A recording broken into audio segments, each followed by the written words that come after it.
Hello, preschool. Moving on ahead with our letter of the week. It is K. These beautiful letter K's. Now here we have our big K and our little k, our uppercase K and our lowercase k. They do look very similar, using their diagonal lines to make this little chomper. You see, it kind of makes you feel like he's going out trying to chomp people right there. And they both use a straight line, only the big K has a big chomp and the little k has a little chomp. Now, yesterday we talked a lot about kites. And today we talked about a rhombus, which looks a lot like the shape of our kite. But there are many, many cool words that start with the letter K. So I would like to share you a special book called Kahoo, the Cautious Kiwi. Now, do you see the two K's that are in this story, in this title? It is Kahoo and Kiwi. Now, yesterday we talked about a bird that helped us with a toy we like to use in a windy day. The kite, that's right. Both the bird, called the kite, and then the toy, the kite, was named for the bird. Well, here we have another bird that starts with the letter K, and it is a kiwi. And he lives all the way down, very far away, in a place called New Zealand. Now, if you have that globe again, why don't you guys look up where New Zealand is after our story? But this is Kahoo, the cautious kiwi. And right here it says Brian Burchell. Who do you think Brian Burchell might be? You're right. Good job. He is the author. So we know that author writes the story. Author writes the story. Author writes the story. That's why he came first. So I am turning to this first page here called the title page. Good job. And it says Hadley Hodgkinson. Who do you think Hadley Hodgkinson might be? You're right. Good job. The illustrator. And we know that illustrators illustrate, illustrators illustrate, illustrators illustrate, which means he made the pictures of Kahoo, the cautious kiwi. Now take a nice good look at Kahoo, the kiwi. Doesn't look like any birds we have around here, and that is why he lives in a place far away called New Zealand. And I would like to learn more about this kiwi. Look at that long beak he has. Wow. When Kahoo, the kiwi, became too big to share the nest with his parents, he made a home of his own in the roots of a great rimu tree. He dug out a comfortable room where he could sleep away the days. At night he scratched through the dead leaves on the forest floor, looking for worms and grubs and berries to eat. One day a pig hunter came into Kahoo's valley. His hungry dogs ranged through the bush. Can you see Kahoo right there? Now, he said he likes to sleep during the day. Do you remember what that means?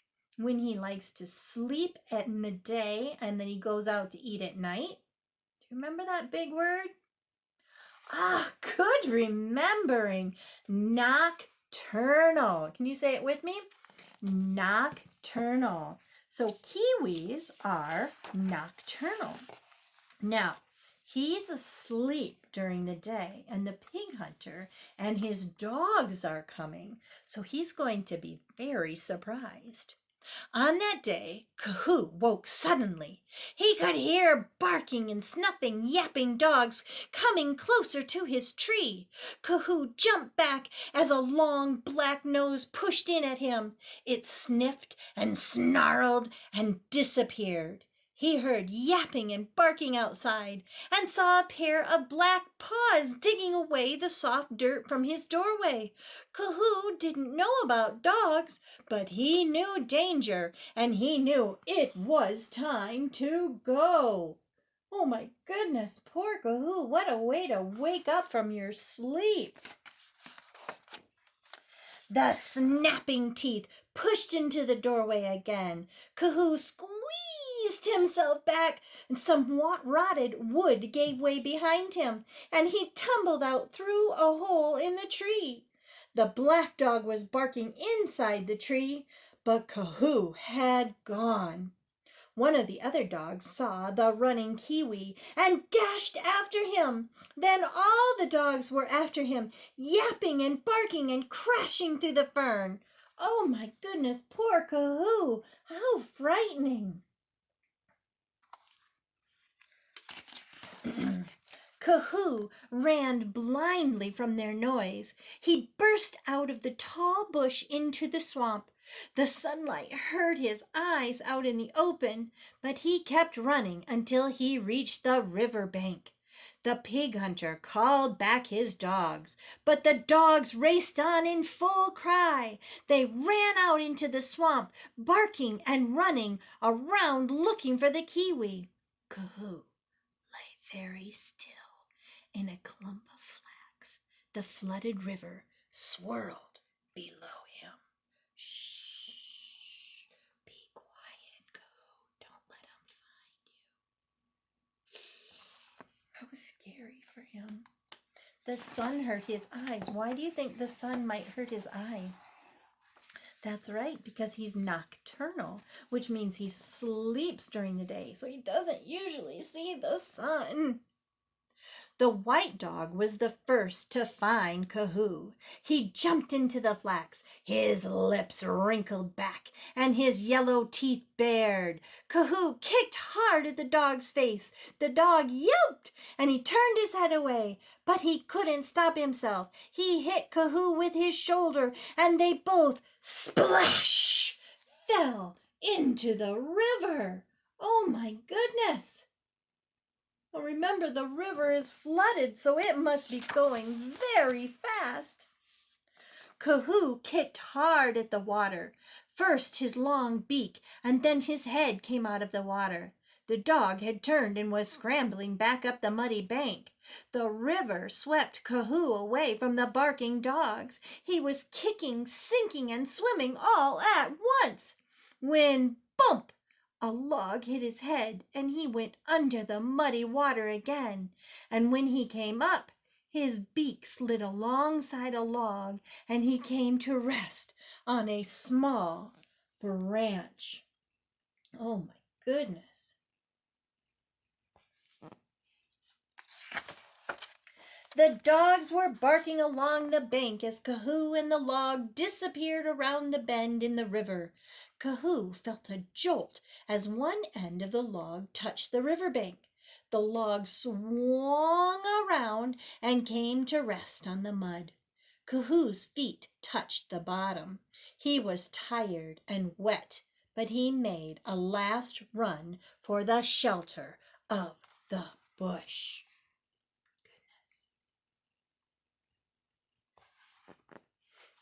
Glad that he made it. By the time Kahoo got into the shelter of the tall trees, he was too tired to push through the fern. He found a track and followed it. Kahoo hopped over a fallen log and bang! His foot was caught in a trap. Ouch! I think Kahoo is having a very rough day. Poor Kahoo. Kahoo tried to run with the trap on his leg, but it was chained to the log, and he fell down. too tired to run or fight against the steel jaws of the trap. Two yellow eyes watched Kahoo lying in the trap. A wildcat crept along the log. It crouched down low and then sprang down on the young kiwi. Kahoo hit out with the cat's face with his free claw. Oh my goodness! So if you see, he has very long claws on the end of his feet. I think if you got hit with one of those, it would probably really hurt. The cat screeched. It tumbled over Kahoo and spun around again to attack. There was a rustle and a crackling of broken twigs. A boy came along the track. The wildcat vanished. The boy sprung the trap with his foot and carefully lifted Kahoo out. Kahoo kicked at the boy with his good leg. "Hey, I'm trying to help you," the boy said. "Let's see. Can you walk?" The boy put Kahoo down on the ground, but the kiwi hopped once and fell over. "I think you better come home with me," the boy said, "and put Kahoo in his pack, or that wildcat will be back to get you." Well, you remember, prey and predator. The wildcat was that's right, the predator. And Kahoo was good job, the prey. I'm very glad the boy came to help him. Now, the boy walked back along the bush track. Kahoo looked back and saw the dark shape of the cat near the log. When they came out of the bush, the boy untied his pony and rode home slowly along the ridge and down toward his home. See Kahoo in his backpack? See that on the horse? But did he gallop the horse? Did he go really fast? No, he was taking care of Kahoo. The boy's mother helped him put a splint on Kahoo's leg. Then they wrapped plaster around it. "He's hurt, Henry. You've taken him away from his home. He might not live long," Henry's mother said. "He won't die," said Henry. "I'll look after him." So a lot of times when you take an animal out of their home, out of the forest, it's very traumatic. It's very scary for the animal. So not only did Kahoo have a really bad day with the barking dogs and the trap and the wildcat, now he's trying to understand these humans are touching him and trying, yes, to help him, but it's still so scary. And sometimes animals just can't handle that. But in this case, each day Henry fed Kahoo on worms he dug out of the garden, and each day Kahoo grew a little stronger. As Kahoo's leg got better, he was able to follow Henry about the farm. Henry's mother looked worried. "What are you going to do about that kiwi now that school's starting again?" she said. "Oh, he'll wait for me," Henry said. "He'll have his sleep in the day and come out for a walk at night." So you see the bandage on his leg? And now he's able to use his leg again and follow Henry around. But Henry is going to have to go back to school. And do we normally take Kahoo, the kiwi? Do we have kiwis at school? Not as a rule, no. But if you remember, since kiwis are nocturnal, they like to sleep at night. So while Henry's at school, he says Kahoo will be sleeping. And when he gets home, we'll go for a walk in the evening. Now, on the first day of school term, Henry fed Kahoo and put him in his box to sleep. Then he took his school bag and walked off to school. But Kahoo wasn't going to stay at home. He hopped out of the box and followed Henry along the road. The school bus came along. Kahoo ran into the fern on the side of the road, and when it had passed, Kahoo ran after Henry. Oh my goodness. You see Henry? And there is Kahoo trying to keep up with Henry. He wants to go to school too. Makes me think of a song about a girl and a lamb. Now, when Henry arrived at school, the teacher was ringing the bell. The children lined up and Henry joined on the end of his line. It was just then that Kahoo arrived at school for the very first time. So do you see, they are making a line at school just like we make lines at school. Now, they have special music that marches them off into their classrooms every day. It's kind of the same as how we say our pledges and our prayers at the beginning of the day. Well, at Henry's school, they have marching music. And the marching music started, and the children marched once around the tennis court before going into school.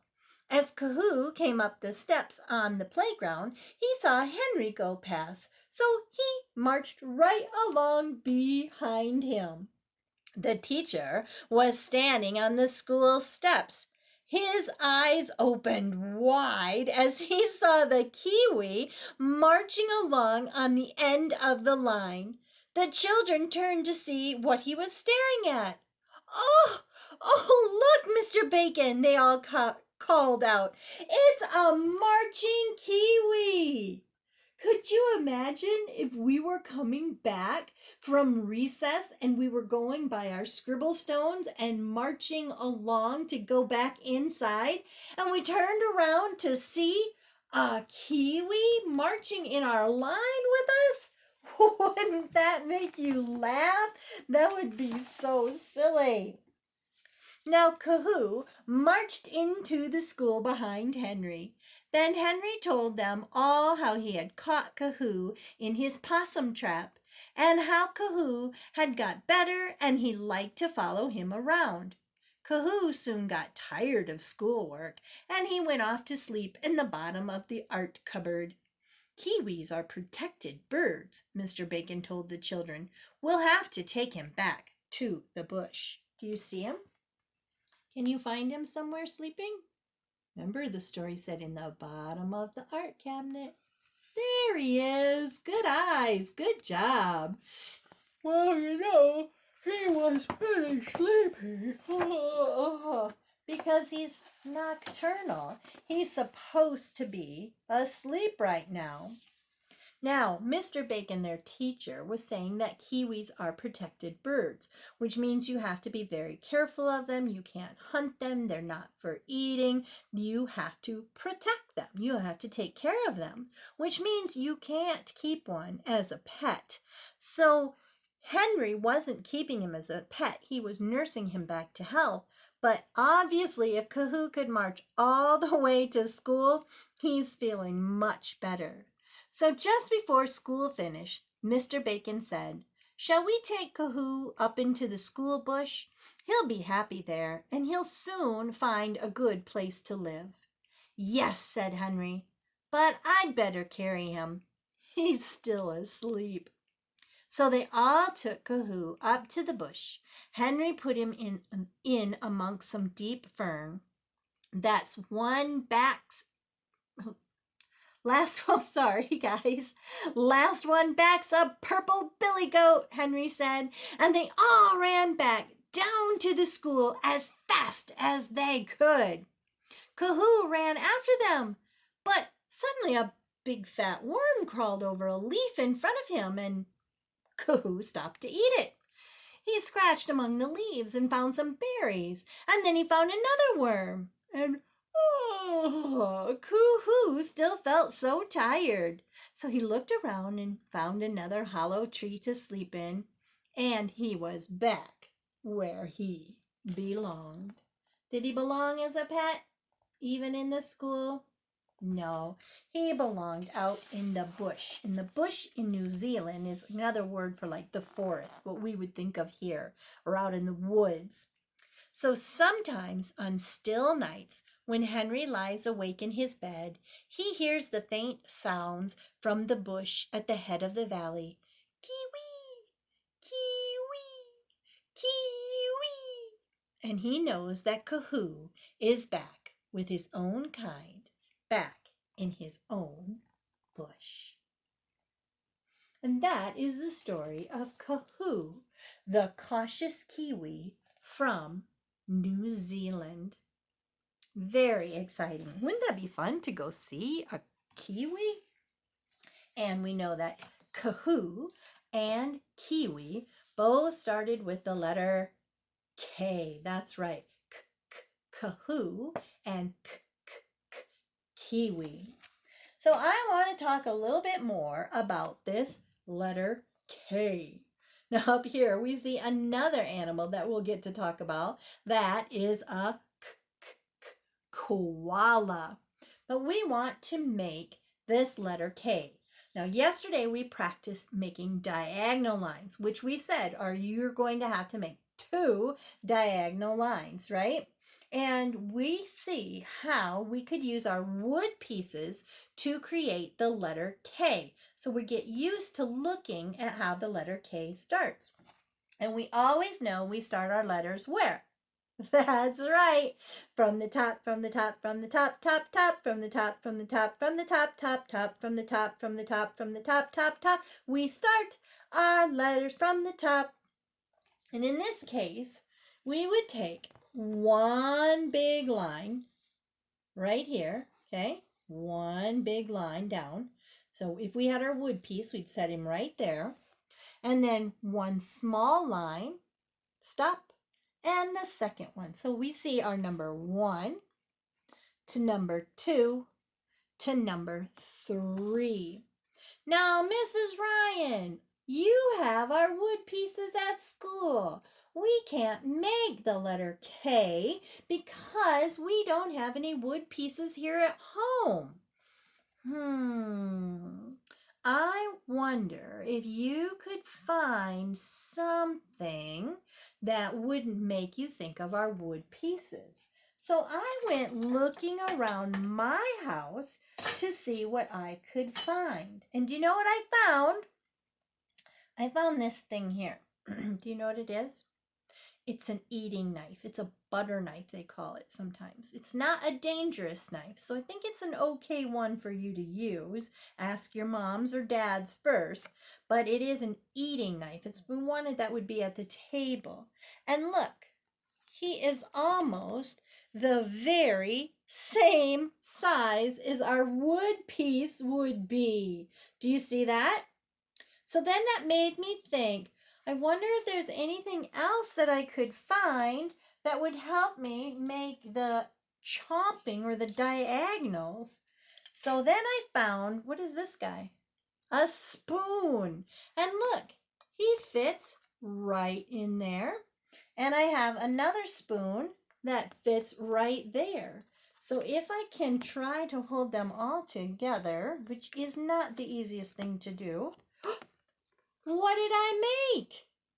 Look, I made the letter K with 1 knife and 2 spoons. Right there. There is our letter K. Now you can look through your house and maybe you could use some yarn. Maybe you could use, just like I did, a knife and some spoons. Maybe you might have some blocks that you could see. Why don't you look around the house and find things that might fit right on here to make the letter K? Now, if you are lucky enough to have some Play-Doh at home, I would sure hope that you would go ahead. You remember how you make snakes? You roll them between your hands, really skinny, skinny, skinny, skinny, skinny, skinny, skinny, skinny, skinny. Roll them, roll them, roll them. Good job. Until you could make some snakes with your Play-Doh. Put one big one down, and then 2 shorter ones to make the chomp of the K, and practice with Play-Doh or silverware or things that you can find around the house to create the letter K. Now, if you have Play-Doh with you, I would hope you could take the time to make the letter K. Also, make the number 0 with your Play-Doh. 0 with your Play-Doh. And then also try to make a rhombus. There you go. Make a rhombus using those snakes of Play-Doh. See if you can make, I can't do it very well with my fingers, but see if you could make a rhombus. It has how many sides? 1, 2, 3, 4, but don't make them into a square. You put them at a diagonal, okay? Make the diagonal, and then you can make a diamond or a rhombus using your Play-Doh or anything else that moms or dads might have around the house that you can help make the letter K, the number 0, and the shape of a rhombus.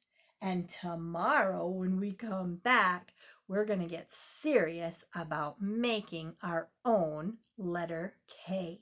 So for today, that's all I've got for you. I gave you a lot of things to work on. 2 worksheets, purple, not yellow, remember? Purple things we're going to color in.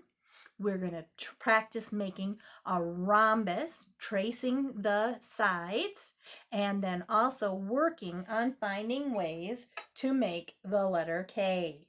Okay? I'll see you again tomorrow. Bye, preschool. Mrs. Ryan loves you, but I think God loves you even more. Bye-bye. Bye.